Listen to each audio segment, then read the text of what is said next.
आज के अखबार के फ्रंट पेज की खबर है कि नागपुर के 10 थाना क्षेत्रों में कर्फ्यू लगा हुआ है। नागपुर जहां 90% से ज्यादा हिंदू हैं और कन्वर्टेड हिंदू मात्र 10% से कम है, वहां 10 थाना क्षेत्रों में कर्फ्यू लगा हुआ है। कर्फ्यू क्यों लगा? क्योंकि औरंगजेब की कब्र तोड़ने को लेकर वहां पे विवाद चल रहा था, धरना प्रदर्शन हो रहा था और औरंगजेब की कब्र तोड़ने से धार्मिक भावना आहत हो गई। सोचिए जरा, कभी हिंदुओं की भावना कुंभकर्ण का पुतला फूकने से आहत नहीं होती, कभी हिंदुओं की भावना रावण का पुतला फूकने से आहत नहीं होती। इनफैक्ट हिंदू हर साल रावण का पुतला फूकते हैं, हर साल कुंभकर्ण का पुतला फेंकते हैं, हर साल मेघनाथ का पुतला फूकते हैं। कभी दुर्योधन दुशासन का पुतला फूकने से हिंदुओं की भावना आहत नहीं होती, लेकिन कन्वर्टेड हिंदुओं की भावना औरंगजेब की मजार को खोदने से आहत हो गई। उस औरंगजेब की जो कब्र खोदने से आहत हो गई, जिसने उनके पूर्वजों को ही मार मार के उनको कन्वर्ट किया था। अल्टीमेटली जो यहां कन्वर्टेड हिंदू हैं उसमें से 99% या तो डर के मारे कन्वर्ट हुए या तो जजिया नहीं दे पाए इसलिए कन्वर्ट हो गए। और किया क्या नागपुर में जहां 90% हिंदू हैं, वहां 10% कन्वर्टेड हिंदुओं ने बाकायदा मकान भी जलाया, दुकान भी जलाया, स्कूटर जलाया, बाइक जलाई, कार जलाई। जब वहां पे फायर ब्रिगेड की गाड़ियां आ रही थी आग बचाने के लिए, तो फायर ब्रिगेड की गाड़ियों को भी रोक दिया, उसमें हमला कर दिया। उस नागपुर में यह हमला हुआ है जो दुनिया के सबसे बड़े स्वयंसेवी संगठन का मुख्यालय है। उस नागपुर में यह हमला हुआ है जहां के पार्षद भी हिंदू हैं, जहां के प्रधान भी हिंदू हैं, जहां के विधायक भी हिंदू हैं, जहां के सांसद भी हिंदू हैं। हिंदुस्तान के उस नागपुर में यह दंगा हुआ है जो छत्रपति शिवाजी महाराज की कर्मभूमि है, संभाजी महाराज की कर्मभूमि है। उस नागपुर में हुआ है जो गुरु गोलवलकर जी की कर्मभूमि है, डॉक्टर हेगडेवार जी की कर्मभूमि है, जो सावरकर जी की कर्मभूमि है, जो बाबा साहब अंबेडकर की कर्मभूमि है। उस नागपुर में हमला हुआ है जिसके सांसद गडकरी जी हैं, जो दुनिया में सबसे तेज गति से सड़क बनाने के लिए प्रसिद्ध है। उस नागपुर में यह दंगा हुआ है जो महाराष्ट्र के मुख्यमंत्री फडणवीस जी का गृह क्षेत्र भी है और कर्म क्षेत्र भी है। सवाल यह है कि हिंदुस्तान के नागपुर में जहां 90% हिंदू हैं, मात्र 10% कन्वर्टेड हिंदू हैं, वहां दंगा क्यों हुआ? और दुबई में दंगा आज तक क्यों नहीं हुआ जहां हिंदू 10% से भी कम है? अबू धाबी में दंगा क्यों नहीं होता जहां हिंदू 10% से भी कम है? कुवैत में दंगा क्यों नहीं होता जहां हिंदू 10% से भी कम है? सिंगापुर में, कोरिया में, जापान में दंगा क्यों नहीं होता जहां हिंदू 10% से भी कम है? भारत में क्यों होता है और नागपुर में क्यों होता है जहां 10% से भी कम है? मैं कई बार कह चुका हूं और फिर दोहरा रहा हूं, डॉक्टर बदलने से बीमारी ठीक नहीं होती है, बीमारी ठीक होती है दवाई बदलने से। Dubai, Kuwait, Singapore, Japan, Korea और भारत में अंतर यह है, हम भगवान राम की पूजा करते हैं और दुबई, कुवैत, बहरीन ने राम नीति को लागू किया है और राम नीति है भय बिन होए न प्रीत। हम भगवान कृष्ण की पूजा करते हैं लेकिन कृष्ण नीति को आज तक हमने लागू नहीं किया। दुबई, कुवैत, बहरीन ने कृष्ण नीति को लागू किया है और कृष्ण नीति है सठे साठ्यम समाचरे। इंसान तभी ठीक से काम करता है जब उसकी शिक्षा में संस्कार हो और कानून का खौफ हो। दुर्भाग्यवश हमारे देश में न शिक्षा में संस्कार है न कानून का खौफ है। 3 लाख मदरसों में नफरत सिखाई जा रही है और उसको कंट्रोल करने के लिए हमने कुछ भी नहीं किया। इस नागपुर में दंगे के बाद तू मैं हो रहा है, आरोप प्रत्यारोप हो रही है, नूरा कुश्ती बतौलेबाजी चल रही है, वीडियो भी शेयर किए जा रहे हैं, फेसबुक पे शेयर हो रहे हैं, ट्विटर पे शेयर हो रहे हैं। मूल कारण और अस्थायी समाधान पे अभी भी चर्चा नहीं हो रही है। अभी भी इस बात पे चर्चा नहीं हो रही है कि दुबई में हिंदू 10% से कम है, वो वहां सुरक्षित क्यों है, और नागपुर में हिंदू 90% से ज्यादा है और वहां दंगा क्यों हो गया। मैं कई बार कह चुका हूं, कानून को बदलिए, सबसे पहले हेट स्पीच को डिफाइन करिए, एक राष्ट्रीय एकता और अखंडता आयोग बनाइए और सभी मजहबी किताबों को, सभी धार्मिक किताबों को, सभी रिलीजियस किताबों को एक बार पढ़ के देखिए कि कोई किताब हेट स्पीच तो नहीं फैला रही है, और अगर हेट स्पीच फैला रही है उस किताब को बदलिए।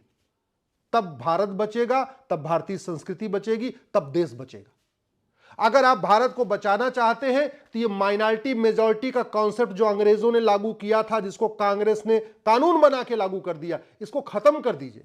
ये 1992 में बना हुआ माइनॉरिटी कमीशन एक्ट खत्म कर दीजिए, माइनॉरिटी अफेयर मिनिस्ट्री बंद कर दीजिए, माइनॉरिटी के नाम पे जो मदरसे चल रहे हैं इनको बंद करिए, माइनॉरिटी के नाम पे वजीफा बंद करिए, माइनॉरिटी के नाम पे कोचिंग बंद करिए, माइनॉरिटी के नाम के स्कूल बंद करिए, माइनॉरिटी के नाम पे जो engineering college, medical college, university, law college चल रहे हैं इनको बंद करिए। ये माइनॉरिटी भारत के लिए जहर के समान है और जैसे जैसे ये माइनॉरिटी का कॉन्सेप्ट बढ़ रहा है भारत की बर्बादी उतनी तेजी के साथ शुरू हो रही है। बंद करिए।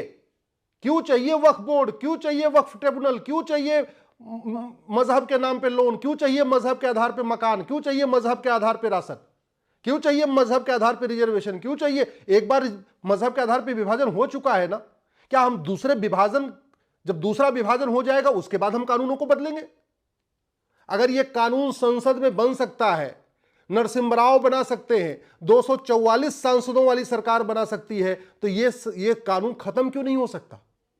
या तो माइनॉरिटी मेजॉरिटी खत्म कर दीजिए, नहीं तो कम से कम माइनॉरिटी को डिफाइन कर दीजिए कि भारत में 1% से जो ज्यादा है वो माइनॉरिटी नहीं कहलाएगा, तब भी समस्या का समाधान हो जाएगा। अगर आप भारत को बचाना चाहते हैं तो ये वक्फ बोर्ड जो 10 लाख एकड़ जमीन पे कब्जा करके बैठा हुआ है, इस कानून को खत्म करिए, समान दान संहिता लागू करिए, समान संपत्ति संहिता लागू करिए, समान धर्मस्थल संहिता लागू करिए, एक देश एक विधान लागू करिए, अलग से बोर्ड, अलग से ट्रिब्यूनल बंद कर दीजिए। अगर आप भारत को बचाना चाहते हैं तो ये जो 1958 में कांग्रेस ने एंशिएंट मोन्यूमेंट एक्ट बनाया था, इसको खत्म करिए। इस पूरे दंगे का मूल कारण ये घटिया कानून है। कांग्रेस ने यह कानून बनाया था बाबर, हुमायूं, तुगलक, गजनी, गोरी, खिलजी, औरंगजेब की कब्र को सुरक्षित करने के लिए। पूरी दुनिया में गुलामी के निशान मिटाए जाते हैं, पूरी दुनिया में गुलामी के नाम मिटाए जाते हैं। चीन भी गुलाम था, उसने गुलामी का नामो निशान मिटा दिया 1 साल के अंदर। 1949 में आजाद हुआ, 1950 में गुलामी का नामो निशान मिटा दिया, और हम 1947 में आजाद हुए और 1958 में एंशिएंट मोन्यूमेंट एक्ट बना के हमने सारे गुलामी की निशानी को प्रोटेक्ट कर दिया। और इस गुलामी की निशानी के संरक्षण के लिए, इसको प्रोटेक्ट करने के लिए बाकायदा एक डिपार्टमेंट बना, ASI, वो उसको संरक्षित कर रहा है, उसको प्रोटेक्ट कर रहा है, उसका रखरखाव कर रहा है, उसका देखभाल कर रहा है। क्यों चाहिए हमें वहशी दरिंदों की कब्र, क्यों चाहिए हमें वहशी दरिंदों की मजार? इस घटिया कानून को खत्म करिए अगर भारत को बचाना है तो।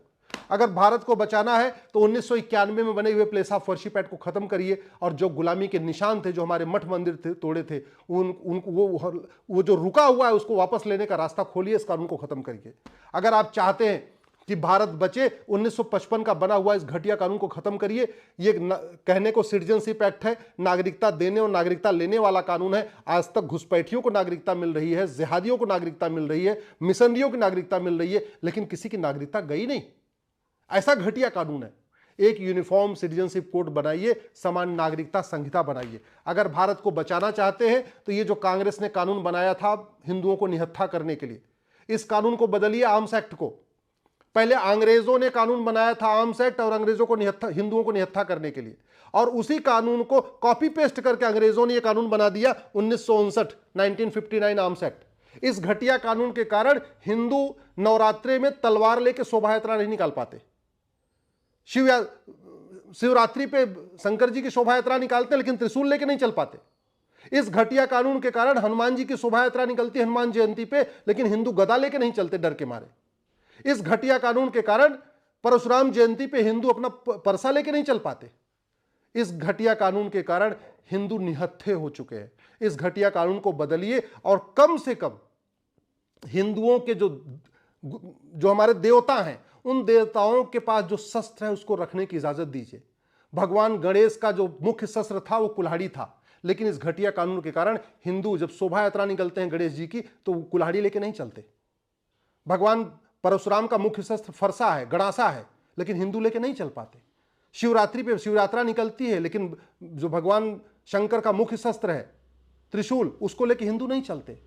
कम से कम हिंदुओं को त्रिशूल रखने, तलवार रखने, गदा रखने, भाला रखने और कुल्हाड़ी रखने की परमिशन दीजिए। इस कानून को बदलिए।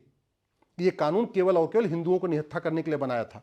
अगर आप भारत को बचाना चाहते हैं तो ये जो घटिया कानून है 1946 का बना हुआ फॉरेनर एक्ट, इसको खत्म करिए। घुसपैठियों और उनके मददगारों की 100% संपत्ति जब्त करने, नागरिकता खत्म करने, उनका आजीवन कारावास, फांसी देने के लिए कानून बनाइए। 6 करोड़ घुसपैठिए भारत में बैठे हुए हैं और जिस दिन वो सड़क पे निकलेंगे पूरे भारत को बर्बाद करके रख देंगे। अगर भारत को बचाना चाहते हैं 1861 का ये पुलिस एक्ट बदलिए, भारत में one nation one police code लागू करिए।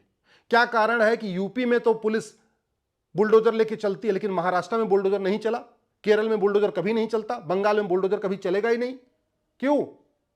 कानून एक होना चाहिए। पूरे देश की पुलिस स्वतंत्र और निष्पक्ष होकर जिहादियों पे टूट पड़े, पूरे देश की पुलिस स्वतंत्र और निष्पक्ष होकर अपराधियों पे टूट पड़े, दंगाइयों पे टूट पड़े। वो तभी होगा जब 1861 का पुलिस एक्ट बदलेगा, एक नया one nation one police code बनेगा, यूनिफॉर्म पुलिस कोड। कहने को ये नेशनल सिक्योरिटी एक्ट है, लेकिन राष्ट्रीय सुरक्षा के लिए क्या क्या खतरा है इसमें लिखा ही नहीं है। इसलिए न लव जिहाद वालों पे एनसे लगता है, न धर्मांतरण कराने वालों पे एनसे लगता है, न घुसपैठियों पे एनसे लगता है, न जिहादियों पे एनसे लगता है, न दंगाइयों पे एनसे लगता है। मिसयूज हो रहा है। हाँ, मनीष कश्यप अगर एक वीडियो बना देंगे तो एनसे लग जाएगा, लेकिन यहां पे जो दंगा कर रहे हैं उन पे एनसे नहीं लग रहा है। नागपुर में भी नहीं लगा। नागपुर में इतने दंगे हो चुके, इतना घर जला दिया, मकान जला दिया, कारें जला दिया, किसी दंगाई पे एनसे नहीं लगा। क्यों? क्योंकि हमने इसमें राष्ट्रीय सुरक्षा के लिए क्या क्या खतरा हमने डिफाइन ही नहीं किया है। कहने को अनलॉफुल एक्टिविटी है, दंगा करना अनलॉफुल एक्टिविटी है, घुसपैठ अनलॉफुल एक्टिविटी है, धर्मांतरण अनलॉफुल एक्टिविटी है, जिहाद करना अनलॉफुल एक्टिविटी है। लेकिन अनलॉफुल एक्टिविटी क्या है हमने इस कानून में डिफाइन ही नहीं किया। तो कहीं कहीं पुलिस लगाती है यूएपी है, कहीं कहीं नहीं लगाती। इसलिए कहता हूं घटिया कानूनों को बदलिए। ये भारतीय न्याय संहिता है, इसमें एक चैप्टर डालिए ऑफेंस रिलेटिंग टू इन्फिल्ट्रेशन, एक चैप्टर डालिए ऑफेंस रिलेटिंग टू कन्वर्जन, एक चैप्टर डालिए ऑफेंस रिलेटिंग टू लव जिहाद, एक चैप्टर डालिए ऑफेंस रिलेटिंग टू लैंड जिहाद। इस कानून को बदलना पड़ेगा। भारत को बचाना है, भारत की संस्कृति को बचाना है तो सठे साठ्यम समाचरित भय बिन होय न प्रीत सिद्धांत लागू करना पड़ेगा। और वो तभी होगा जब one nation one penal code होगा, one nation one police code होगा, one nation one judicial code होगा, वन नेशन एडमिनिस्ट्रेटिव कोड होगा, और झूठ बोलना गंभीर अपराध होगा, झूठी गवाही देना गंभीर अपराध होगा। नागपुर में जो दंगा हुआ है ना, चलेगा 20-50 साल तक चलता रहेगा। क्यों? क्योंकि दंगाई झूठे गवाह लाके खड़े करते रहेंगे। और झूठी गवाही क्यों होगी? क्योंकि झूठ बोलना अपराध नहीं है, झूठी गवाही देना अपराध नहीं।